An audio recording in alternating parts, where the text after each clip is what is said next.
Hello everyone, my name is Nesla Velovic. Today we will be doing chapter 6, which is promoting emotional and social development. So we're going to start off with becoming emotionally secure. The promotion of social and emotional development means helping children to become emotionally secure and to develop a healthy sense of self.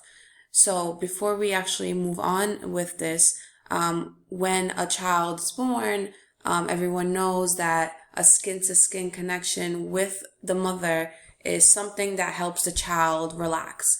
So when the child knows that there is someone there for them, it helps them become emotionally secure, and this way it helps them develop in a healthy way toward their sense of self. So understanding emotional development and the growth of personality in infants and young children must begin with a careful look at the process of attachment. So attachment is a big thing with children at a very young age. So the infant's strong, positive feelings for a primary caregiver provide the seed from which all aspects of development can grow.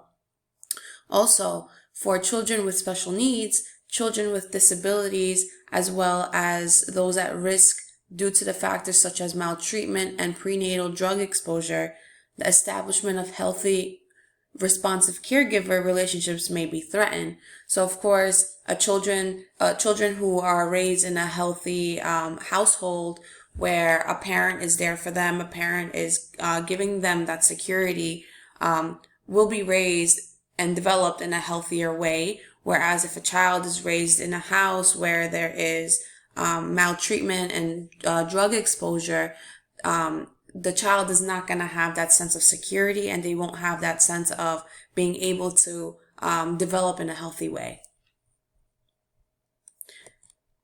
So the video that I will be showing you as of now will illustrate the significance of responsive nurturing and stable caregiving environments in children's neurological and social emotional development.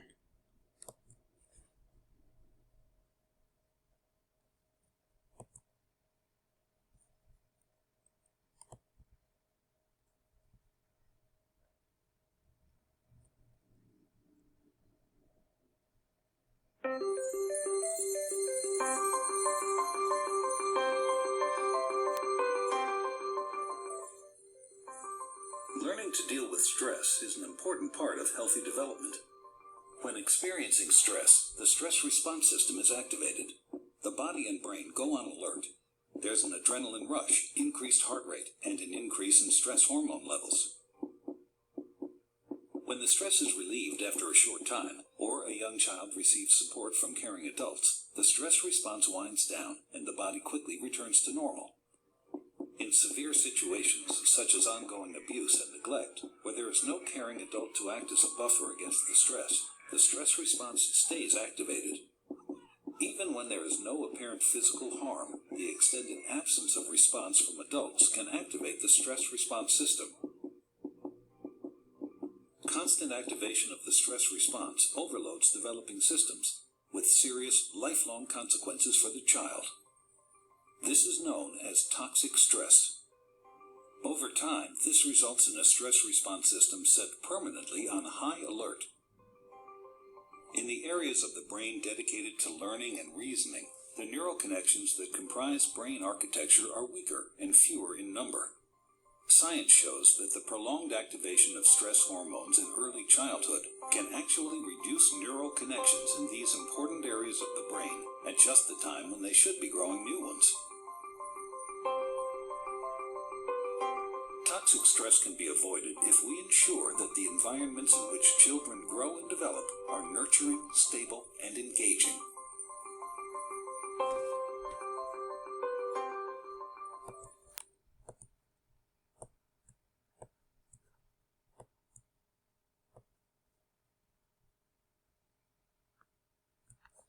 Okay, I'm going to move on with attachment.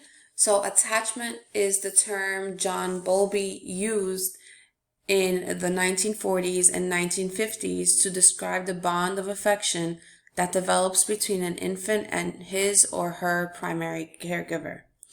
So one of the most important aspects of healthy social and emotional development is the concept of attachment.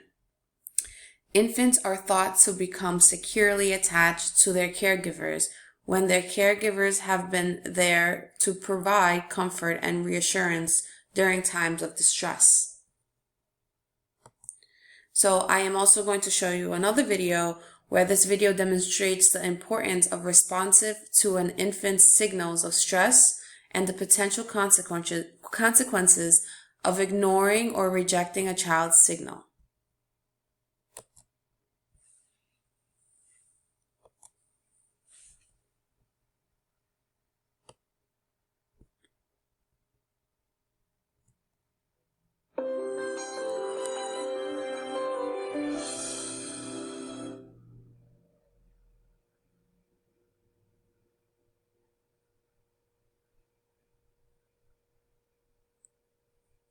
Watch how this mother responds when her child hurts himself.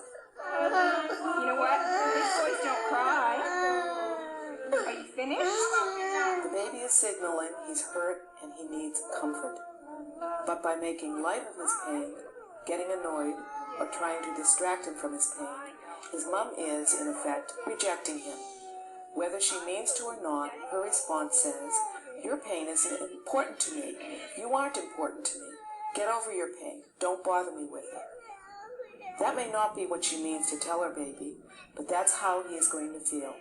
He'll think, "I'm not worthy of love, care, and affection, and I can't count on her to make me feel better." What happens to babies whose mothers respond in this kind of rejecting way? They learn eventually to keep their feelings to themselves because they're afraid that their attempts to get reassurance will be laughed at, teased, or rejected, or will make their parents angry. That makes it hard, if not impossible, for them to develop close, loving relationships with their parents and with other people because they don't feel worthy of love or affection. Watch how the same situation, responded to differently, will send another message to the baby. See how this time the mother picks him up, holds him close, and calms him, while acknowledging that she knows he's hurt. What this tells him is that Mom knows I'm hurt and helps me feel better. I'm worthy of her love and attention.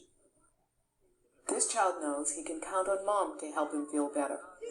A child secure in the love of his parent will soon be able to calm himself down when he's hurt. He'll also start to develop a sense of how to make someone else feel better. To feel how someone else must feel when they're hurt and to have an understanding of how to help them is an important part of an emotionally healthy child, adult, and future parent. And it's something your child learns from you by how you respond when he's hurt, ill, or upset.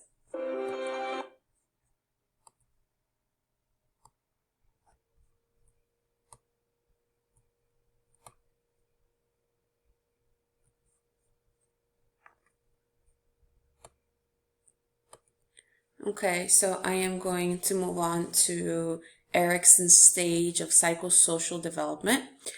This is a table where it shows adult behaviors that promote children's personality development. So the first stage is to promote sense of trust. An appropriate adult behavior to promote sense of trust is to be consistent and sensitive in caretaking, to respond contingently to child signals and behaviors, provide prompt relief of discomfort, be warm, affectionate, and nurturing, provide a stable and predictable caregiving environment, avoid showing favoritism, and offer choices when appropriate. The next stage is to promote sense of autonomy. Different appropriate adult behaviors to show sense of autonomy is to allow opportunities to explore, forbid only what really matters, couple firmness with tolerance, avoid shaming, let child set pace and practice developing skills, and be accepting of individuality. The third stage is to promote sense of initiative.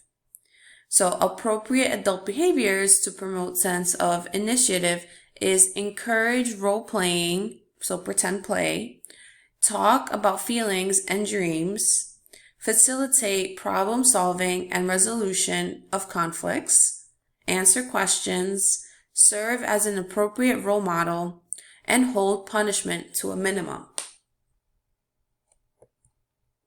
So to build a healthy environment, there are many different parts to a successful way to build a healthy environment. So there is promote appropriate behavior modeling.